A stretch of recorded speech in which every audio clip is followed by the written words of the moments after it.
Welcome. This is the Punk CX podcast.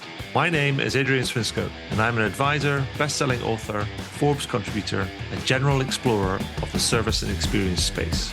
The thing I'm really interested in is how do we create organizations that produce better outcomes for both their customers and their people.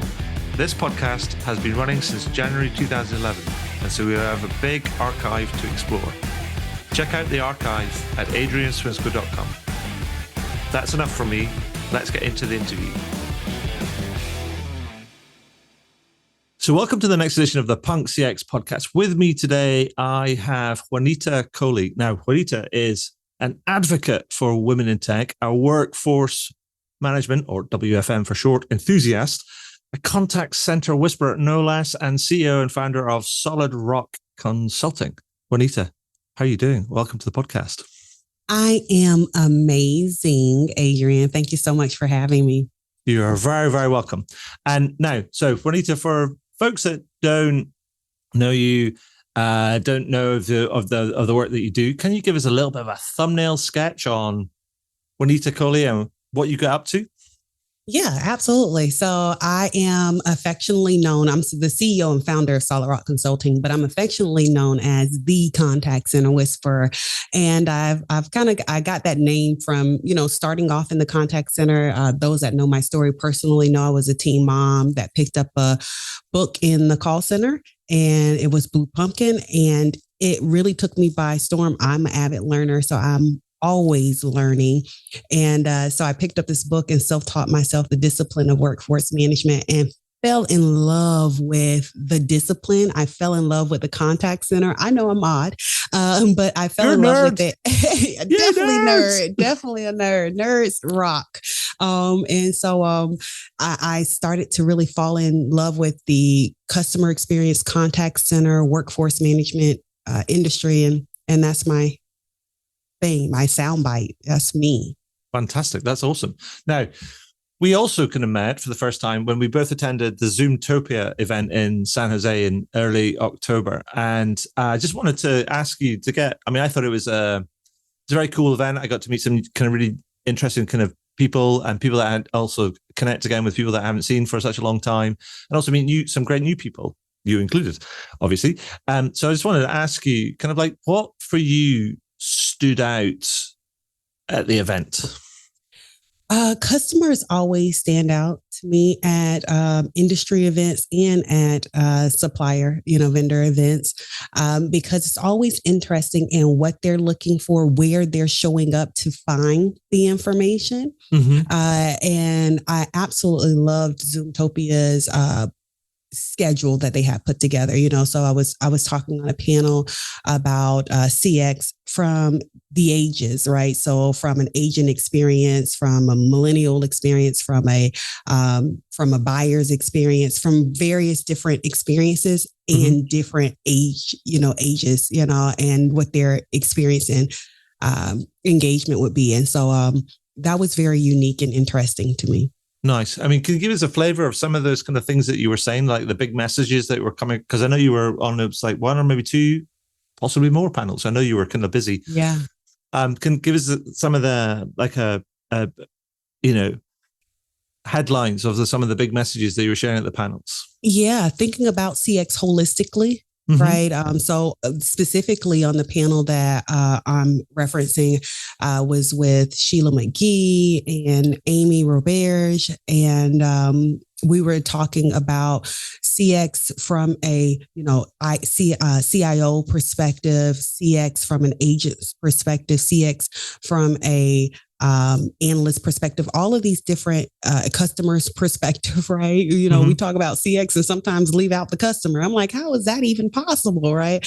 And so we talked about customer experience from all of these different perspectives and what the expectation is. Right. When we're talking about it from a CIO's perspective and security and integration and all of those different things, how do we make sure that we're not only buying technology, but we're actually adopting and using the technology? Thinking about it from an agent experience, I talked about some of the things I talked about was, coming from being an agent and I stay very close to the agent population and community still today. And so I'm always keeping my ear close to what are they saying? What are we talking about as agents and what matters? And it's not technology for technology's sake. It's autonomy. It's about flexibility. It's about ease of job, right? And being able to be empowered to go to that next level. And so we talked about, those were some of the headline things that we talked about, not only on that panel at Zoomtopia, but those are some of the themes I think that resonated at Zoomtopia. Yeah, no, absolutely. That was the, am I right in saying that was the panel that Steph Trehane moderated? Yes. Can I just say, Steph Trehane is a mutual kind of like friend and contact of us. Big shout out to Steph on the podcast. Yes. Shout out to Steph. That's my girl. And it was also really great to see a all female panel as well. And I thought that was kind of like, that was super cool because it's particularly at tech conferences. It's not often you see that. And so it was a really nice thing to, and a great thing to see. Yeah, it's not often that you see that. And I think sometimes, I'm not a proponent of doing things just because you don't see them or it's not done. Sure. I'm more of because it's a need, right? I'm very focused on purpose. And so I think having an all women panel or women, it's not for the sake of having all women, but I think the women that were on the panel very closely represented what we were wanting to talk about from the various angles. And so it's like, yes, that is what was needed, but it was very interesting to have that diversity as well. So shout out to Zoom for not only putting together a panel that had all women, but beyond having all women actually hit the points of what they were trying to drive home. I think that's super important. 100%. I mean, it was a stellar cast talking kind of like proper, kind of like impactful sort of like stuff. And so I was commenting on the kind of the makeup vis-a-vis kind of the tech industry conference kind of, landscape. But I thought it was great. Some of the content, I mean, Sheila's a legend in that whole analyst sort of like space. Amy was talking about it from a vendor perspective and also dealing with kind of customers and buyers of it. And then yourself, who has got this kind of like background which spans the kind of both the agent sort of space, the workforce management space, and also kind of increasingly in the analyst sort of like space, kind of that you're bringing like this broad perspective. And so I thought it was really, it was a great sort of diverse in a really good way sort of experience, sort of set of perspectives in terms of the experience they offered. Yeah, I think it was amazing, and they didn't have to look hard. Like the experts in that are in the industry, I think they rise to the top, and it was a great event. Good. Great. Yeah, no, I really enjoyed it. Didn't enjoy the flight back, but never mind. That's another story. That's a different conversation. Yeah. But like you alluded to just then about some of the things you're talking about and staying close to the agent experience and having been an agent yourself and sort of falling in love with that whole space and kind of what people do and how they do it and the kind of the purpose of what they're doing. You also alluded to staying close to that, but when we spoke after the panel and just in around the event, I remember you mentioning to me this Facebook group that's like an agent Facebook group and you're a member of, where you were like telling me stories about what agents were saying about what they like, what they don't like about the jobs, and I was a bit like, this is like a hose pipe. It's like this is like the truth, ladies and gentlemen. I'm a bit like, I have to ask Juanita about that. I mean, because we hear a lot of talk, right, in the CX space about, the voice of the customer and the voice of the employee and all these different things, but we don't necessarily hear the raw and honest truth in terms of like the voice of the agent. I mean, VOA, is that a thing? Should it be a thing? Maybe we can make it a thing. So I wonder if you can give me an insight into what sort of things the agents are saying. I mean, like, what's the good, the bad, and the ugly going on here? Like, kind of like turn up the volume, people. Here's the truth. Yeah, this is the truth, right? And so I asked this question because I'm in this Facebook group that shall remain nameless. Now, if you find it on your own, that's your business, right? But it shall remain nameless. But I pride myself on staying very close to the agent population because that was my beginning.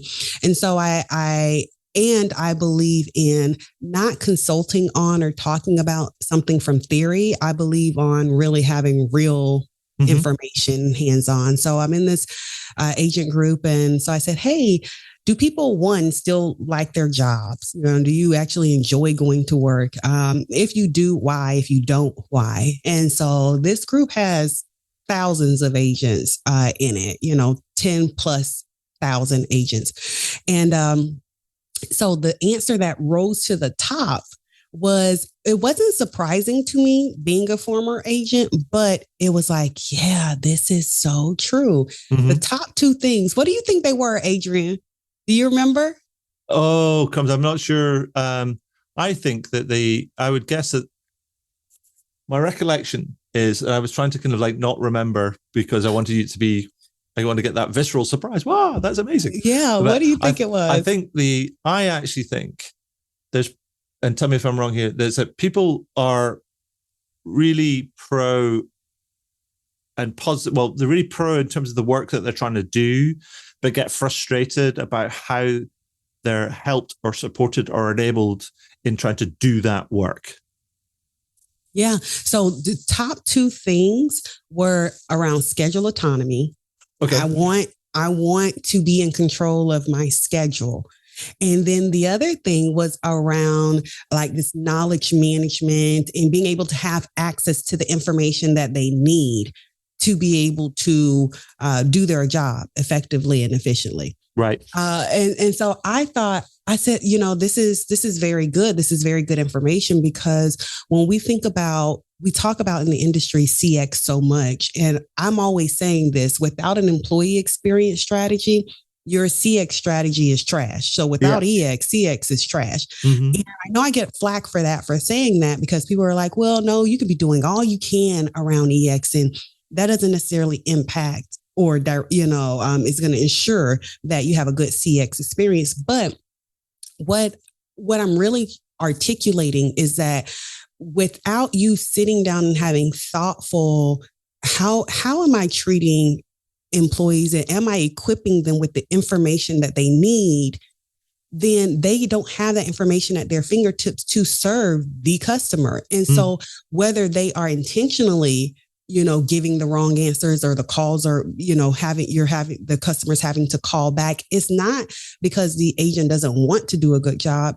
They don't have the information and the tools at their fingertips. So I think schedule autonomy, when we talk about that, and then also being able to have that information, knowledge management, just-in-time learning, AI, agent assist, all those different types of things that equip and empower agents to do their job, that then ties to, career advancement, increase in salaries and all of those different things because they're able to move on.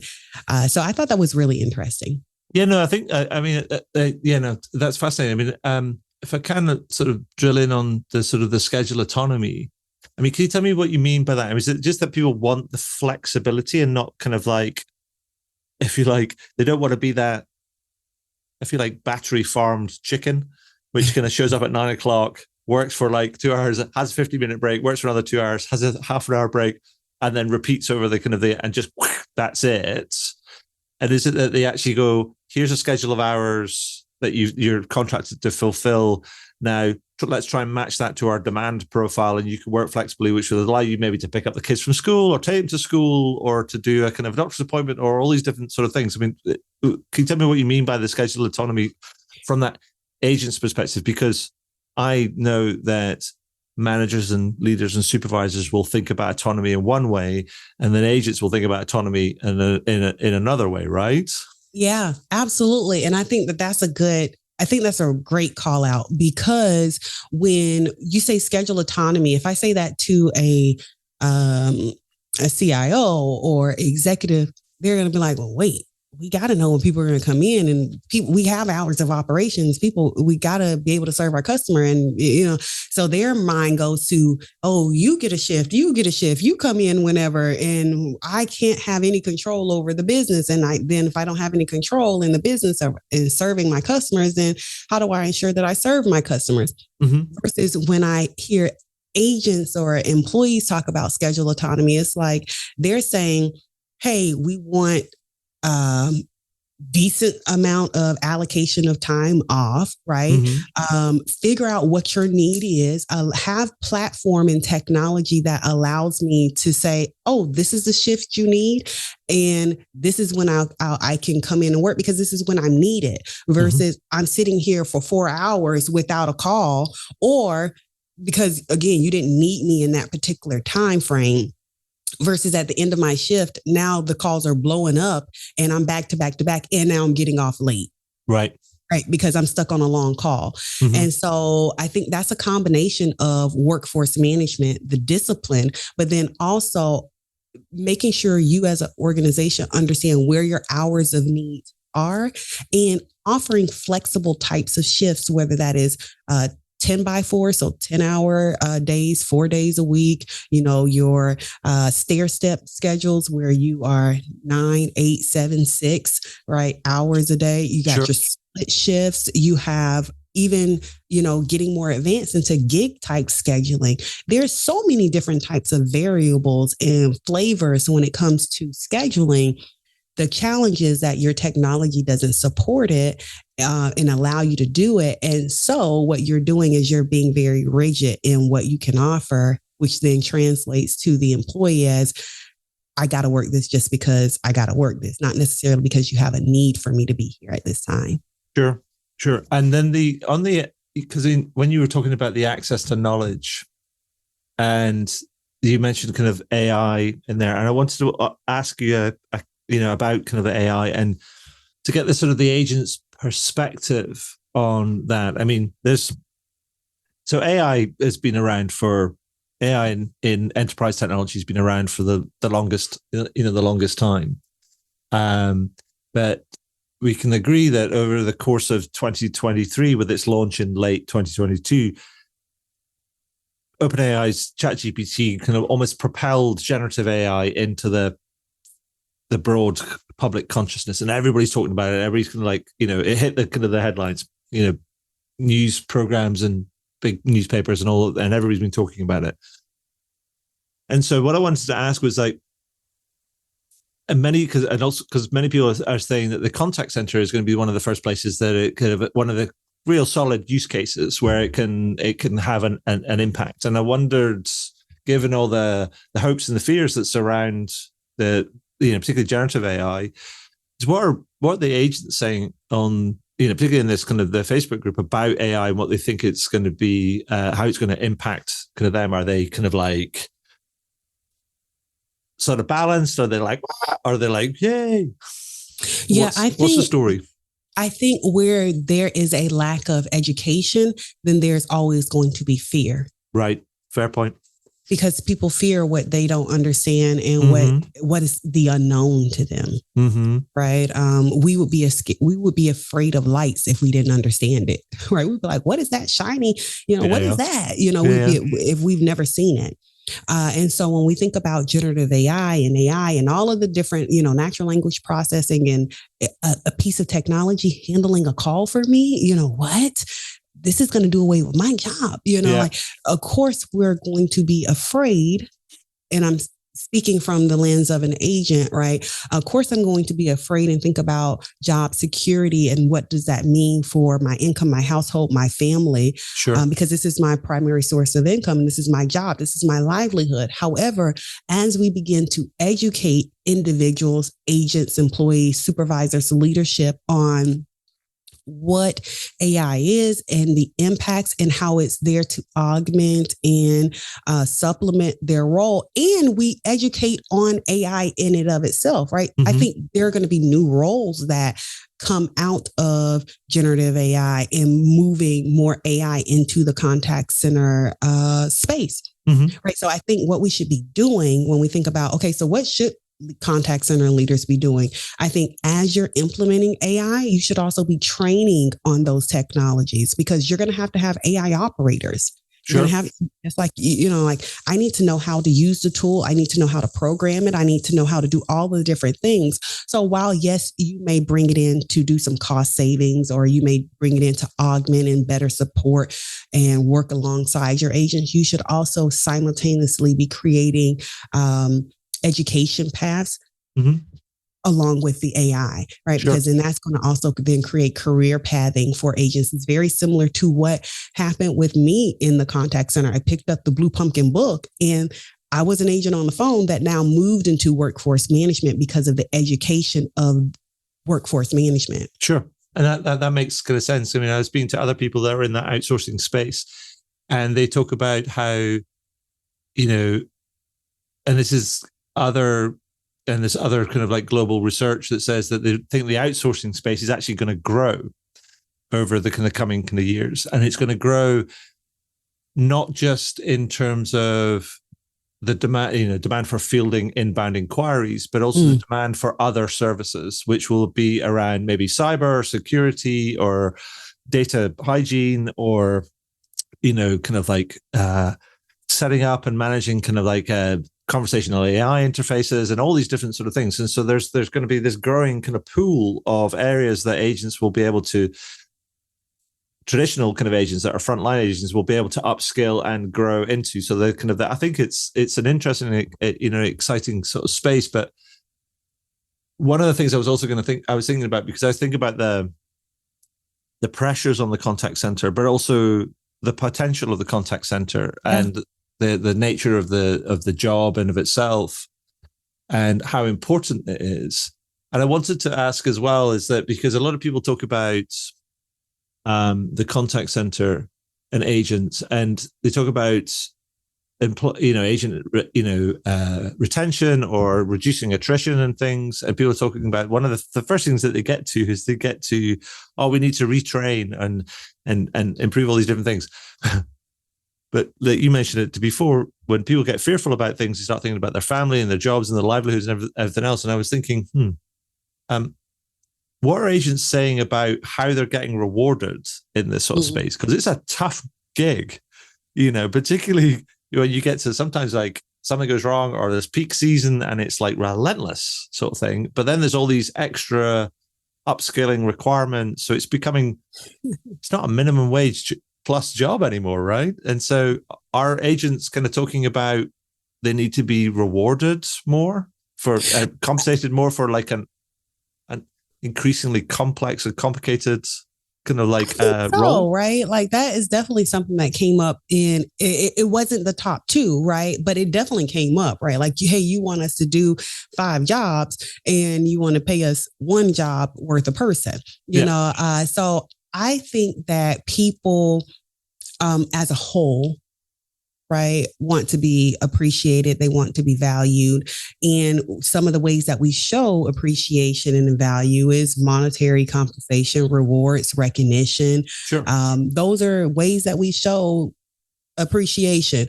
And I think it doesn't take a lot of, research. It doesn't take a lot of white papers and, rocket science to figure out that you show people appreciation based on their appreciation metric, right? Like how do they feel appreciated? Yep. And if your employees are telling you, hey, we are undercompensated, and then compensation is probably one of those things.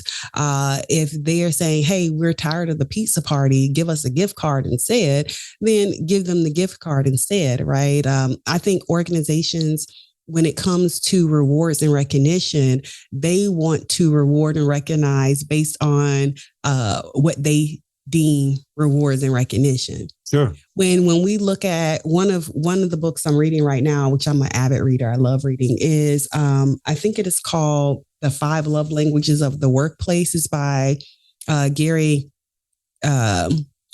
Gary, I can't remember his last name, but I'll get it to you. But you can Google it. Yeah, it's by the Love Languages guy, right? Mm-hmm. And Paul Whitman, I believe. And so in the book, they are talking about how people feel appreciated and how people feel valued in the workplace. And that is that's different for everyone. And so you need to be able to understand how your employee feels valued and how they feel recognized, and show them that's their love language. That's their recognition love language. Yeah. So I'm saying all that to say is I think that varies for every person. Some people need, career opportunities. Some people need actual monetary compensation. Some people need various things, right? Yeah. Figure out what that is in your organization for your people and create an employee experience program or a rewards and recognition program around that. Perfect. I mean, it reminds me of a story that somebody could have told me, or that I read actually, and I thought, and it's to your point, it's actually understand what matters to people, right? Mm-hmm. And I heard this story about one hotelier who was struggling to find hospitality staff. They were advertising all over the place, job descriptions, trying to attract, applicants so they could fill their vacancies because they were running kind of tight on the staff, and they were just not getting the level of applicants that they wanted. And then they changed the reward package, and then it solved all the recruitment problems. Now, they didn't change it markedly; they just sort of changed it so that it was like it was commensurate with the type of work that they were asking people to do in the minds of the people that were going to be doing the work, right? So I guess the point I'm trying to make is that you have to understand, and it's to your point as well, you have to understand what matters to people. Yeah. And then figure out, can you kind of like make an offer that fits with that? And if you do, then most of those things will work itself out. That's so good, right? Because people need to be inspired, not necessarily. I was watching this post and I saw this person say, people need to be inspired, not motivated. Inspiration comes internally, motivation is external, right? So people that are motivated, generally, it lasts, whatever they're going to do, it lasts a couple minutes, couple days, couple weeks, right? Because there's external to them. Versus inspiration is internal and it's something that's intrinsic to themselves. And so when we think about rewards and recognition, what matters to people, you need to hit what inspires them, right? Yeah. So for me, what inspired me was learning and career advancement and learning everything that I could at that particular time. And Perfect. So without being compensated, without getting a job promotion, without someone saying, hey, Juanita, we're going to promote you, I dove into learning everything that I could because I was given a learning opportunity and it was what inspired me. Sure. As opposed to somebody else who's much further along in their career at that particular time. They're like, okay, what inspires me is being able to put up money for my children's career. I mean, a college fund, right? So money is what is inspiring me, right? Sure. So understanding what is inspiring your employees. And so all of this sort of stuff that you're learning from just your broader work, but also from this gold mine of this agent Facebook group, which will remain secret because it's Juanita's secret weapon. So with all of that, what are the implications of all of this? I mean, what should contact center leaders be, I don't know, focusing on or doing to help improve their agents' experience right now? What do you think?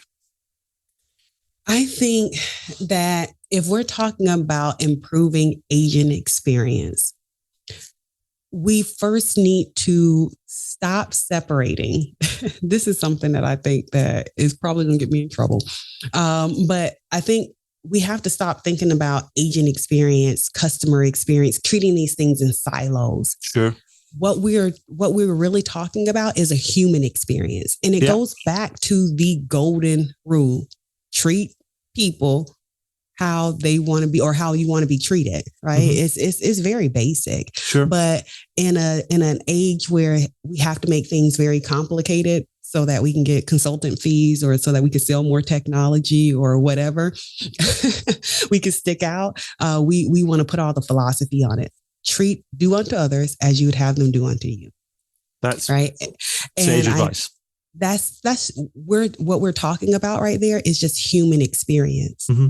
And so what we've done as CX leaders, EX leaders, contact center, CIOs, all these different things, technology suppliers, what we've done is we've created these silos to say, oh, I saw for this problem, or this feature is next cutting edge and it's the future and it's all the different things. And so we've cut out the human experience. Mm. Yeah. We've lost sight of the kind of the whole picture. The whole picture. Yeah. And so we got to get back to the whole picture and human experience. Start there. And of course, I love technology. I love all the things. But I think we got to start at human experience. And what is that experience that we're trying to create? Awesome. Thank you for that, Juanita. So I just want to kind of like, before I start wrapping up, I want to ask you kind of, is there anything else that you'd like to add or highlight that we've missed out? Like any particular drums that you want to, I'm going to bang that drum because this is important and I want to say out loud.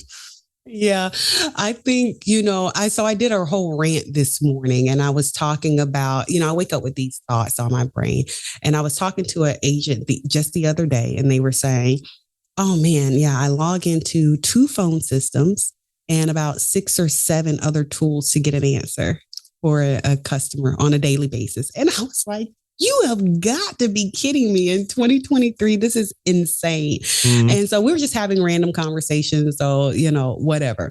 And I was saying that is so. The reason that is so is because organizations, and I see it all the time, organizations are using 10% of this tool, 15% of this tool, another 5% of this tool, when all of those things are in one solution.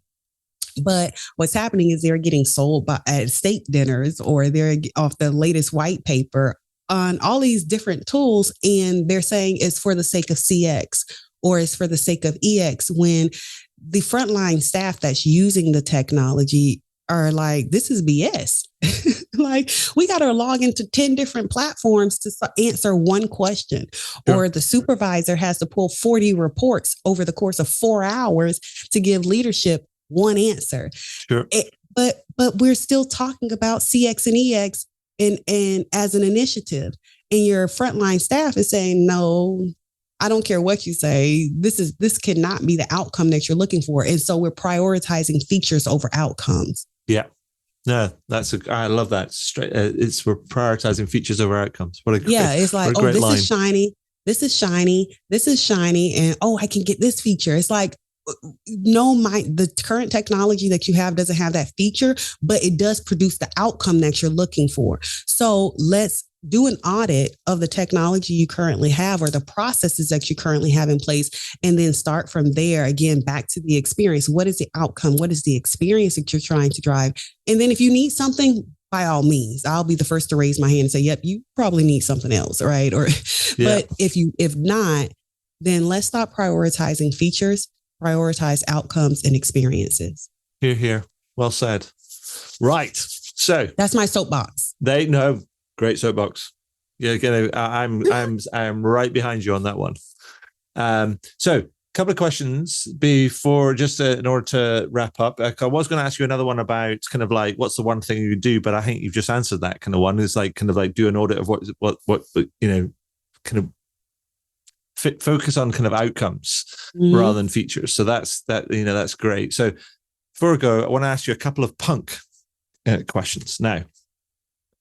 And they relate to these the 2 books I wrote, the Punk CX and the Punk XL. And the first one is, what 1 or 2 words would you use to describe a more punk approach to customer experience, and why? Now, I do warn you, and I did warn you before we were doing setup, that I'm in, my quest, as it were, or it's a quest I've given myself laterally, is that I'm going to stop when I get to 200 words and phrases. I've got 198 so far. So there are space to get on the list. So Juanita, what 1 or 2 words would you use to describe a more punk approach to customer experience, or human experience, let's say?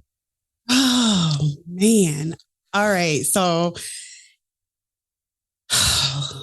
Go. She's limbering up, ladies and gentlemen. You ready? All right. So a more punk approach. A more punk approach would be this is where I'm from, okay? So okay. Not having a dirty foot approach. Not having a dirty foot? Not having a dirty foot approach. So explain to me what that means, because that's definitely going definitely going on the list, because that's just kind of, there's a story attached to that. If you've heard this word or this phrase, you probably know exactly where I'm from. I'm not even going to tell you where I'm from, because you probably know where I'm from if you've heard this word. But what this slang or what this approach or what this phrase means is a person that walks around without shoes on, right? Without the tools and without that are available to them. Mm-hmm.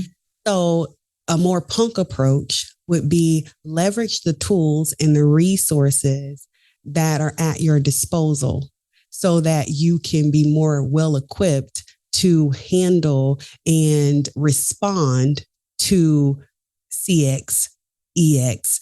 And you're not just walking out the house unprepared, unequipped. You're just like, oh yeah, let me buy this. Like I mentioned earlier, let me buy this feature. This is shiny. You're unequipped. You're unprepared. And in the South, we would call this a dirty foot. I love it. That's totally going on the list. Love it. Brilliant. So the second question is this idea about Punk XL, and it's the idea, and to your kind of point is like if your EX isn't good, your CX isn't going to be no good either, sort of thing. So XL is about experienced leadership and who's got it all knitted together, who's doing a good job, who's setting the bar, who should we be looking up to. So Juanita, do you have an example that you think they're an experienced leader? And if so, why? Yeah. And sadly, it's not an actual contact. Well, they do have a contact center, but it's Chick-fil-A. I absolutely love Chick-fil-A's customer service. Yeah. Now, whether you like their food or not is to be, a discussion. But what you cannot say is that their customer service is not top tier. Mm-hmm. Okay. As a matter of fact, their customer service is so top tier that as a customer, if they get something wrong, I'm questioning myself. Mm-hmm. I'm like, well, did I really ask for that? Did I ask for that sauce? I question myself as a customer because their customer service is so top tier.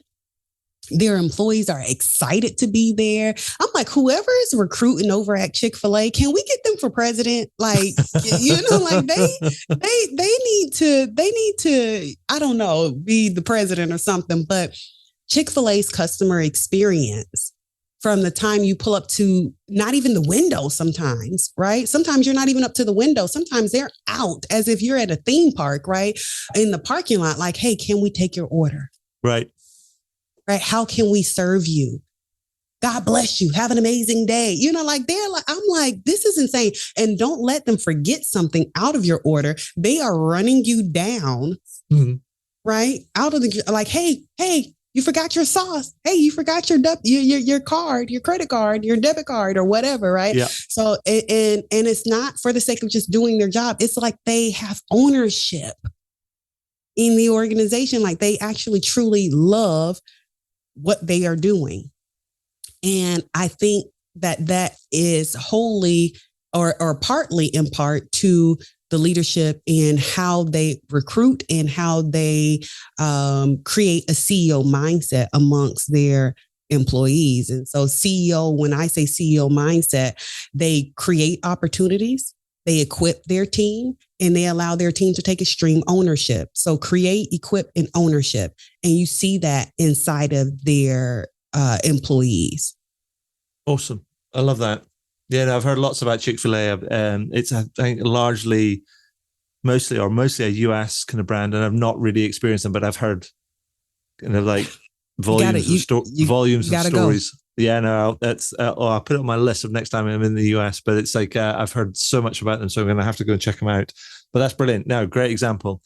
And so, final thing, Juanita, is if you're a bit like me, sometimes, and this is one of the reasons I keep my hair short, because otherwise I'd be pulling my hair out, because the world feels like a dark and weird place right now. It feels it continues to be dark and weird.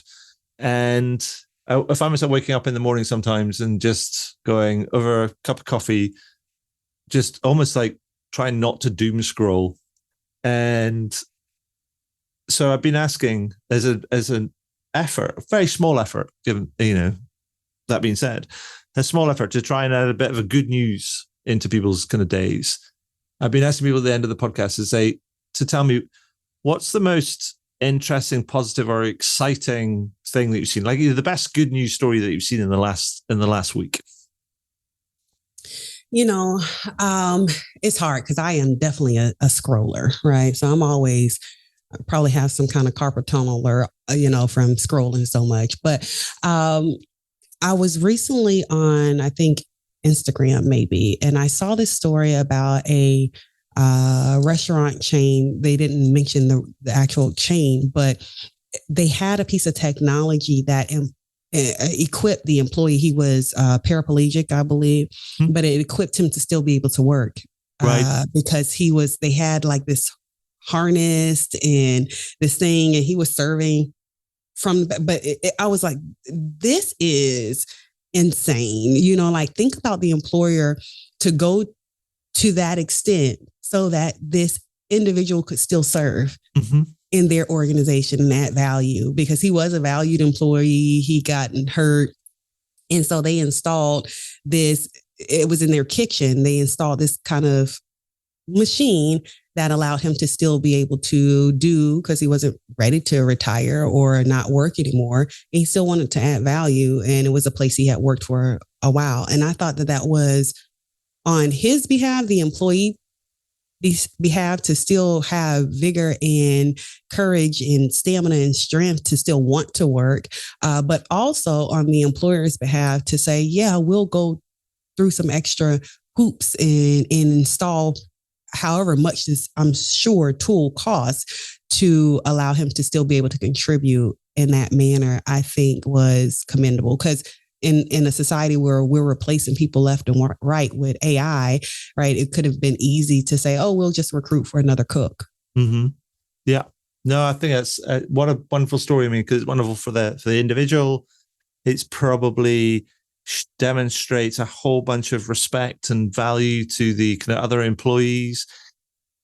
Stories like that get around, and customers see it as well, and it kind of changes their perspective on how they see the company. And so, what a wonderful story! So, thank you for sharing that.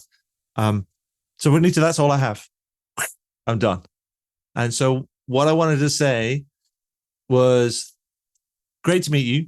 And I look forward to seeing you again at another event sometime down the road. But thank you so much for agreeing to come on the podcast and sharing your insight and your experience with us today. That's been awesome.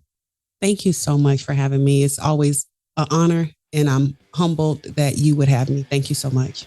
You're welcome. Wow, what a great interview. I hope you enjoyed it. I know I did. Find out more about me and the work that I do at adrianswinscoe.com. Do leave a review on your favorite podcast platform. And if you have any comments, feedback, or questions about the podcast, then feel free to send me a message to podcast@adrianswinscoe.com. Do tune in again. Thanks very much.